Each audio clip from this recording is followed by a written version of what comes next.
Hi, I'm Marcus, and today we're going to talk about the Insta360 X3 360 camera. This won't take long. Got so much weight on my shoulders.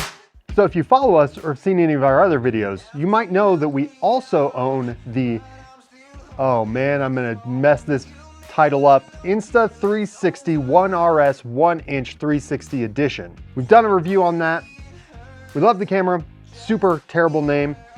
We got some advice that if you own the 1-inch and you're looking to get another 360 camera, it's a good idea to get an X3 since it has some different capabilities versus the 1-inch RS 360, you know.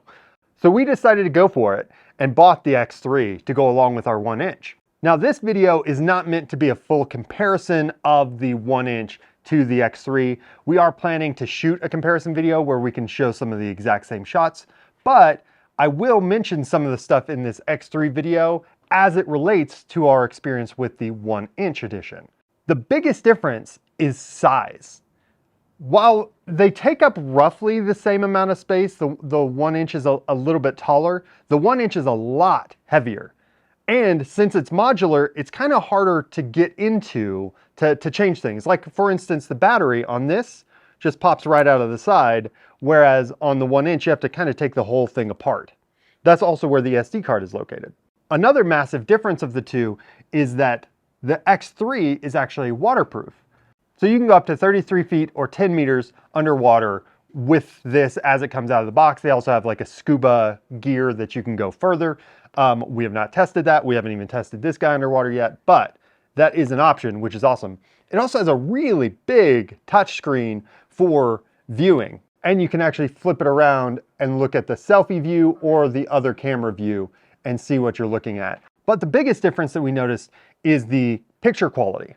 On the 1-inch, it obviously has bigger sensors, but it also shoots 6K 30. This shoots 5.7K 30, and you would think that that's not a huge jump. And by pixel quality, it is not a huge jump, but the sensor quality and lens quality is a huge jump from the X3 to the 1-inch. The 1-inch is insanely high quality. So if the main goal is high quality video footage, the 1-inch dominates. But let's get into the specs and some of the cool things about the X3, and we'll talk about the full comparison at a later date. So as I mentioned before, the X3 shoots 5.7K 30 frames per second.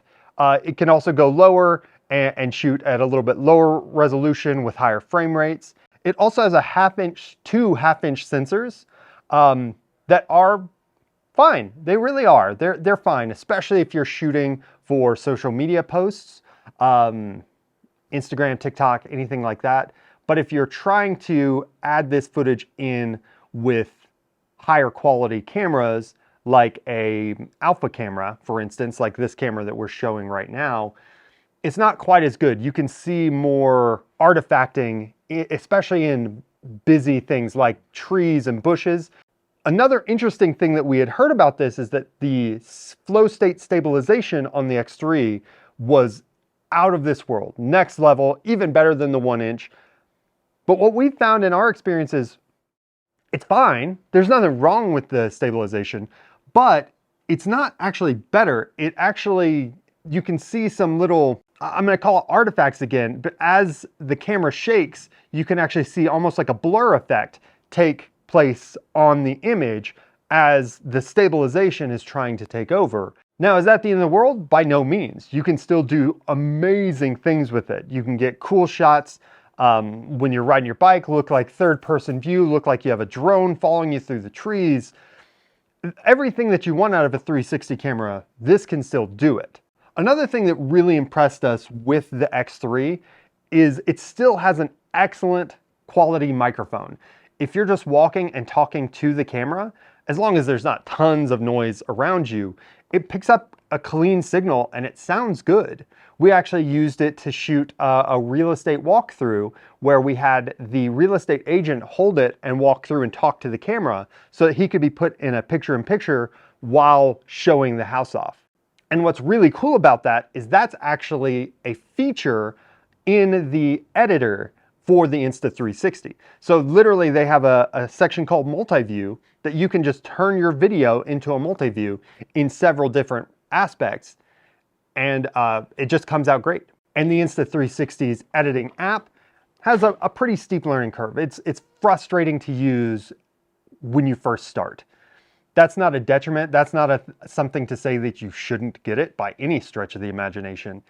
In fact, as you get past that learning curve, there's a lot of cool, fun things that you can do, and it becomes easier and easier over time. So the app is still a frustration, especially as you're getting started, but that shouldn't be a deterrent if you're considering buying one of these cameras. So all in all, what do we think about the Insta360 X3? Well, let's look at the BCC report card.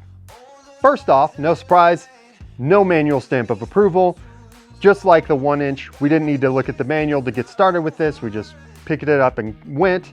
It does help, obviously, that we had already used an Insta360 camera very recently. So, you know, we know a little bit about it. But again, I think that anybody with even basic technology skills is going to be able to pick this up and just start running.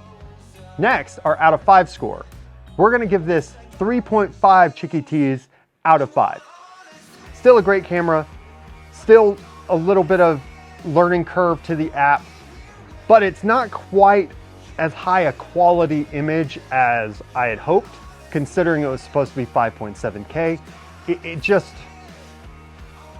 just lacking a little something. And finally, save, sell, or scrap. Well, we're gonna save it again.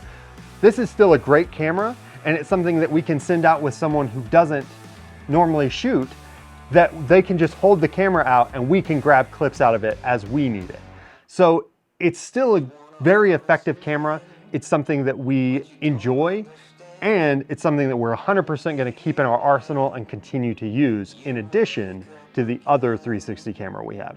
That's it for this time on This Won't Take Long. Hope you enjoyed it. If you have any thoughts on this or anything else, any other products you'd like to see us review, leave it in the comments. Tell us what you think about the Insta360 X3. Let us know if you want to see a comparison video of the X3 and the 1-inch edition, because we're thinking about doing that, but if you want it, we'll definitely do it. Like, share, subscribe, all those things, and we'll see you next time.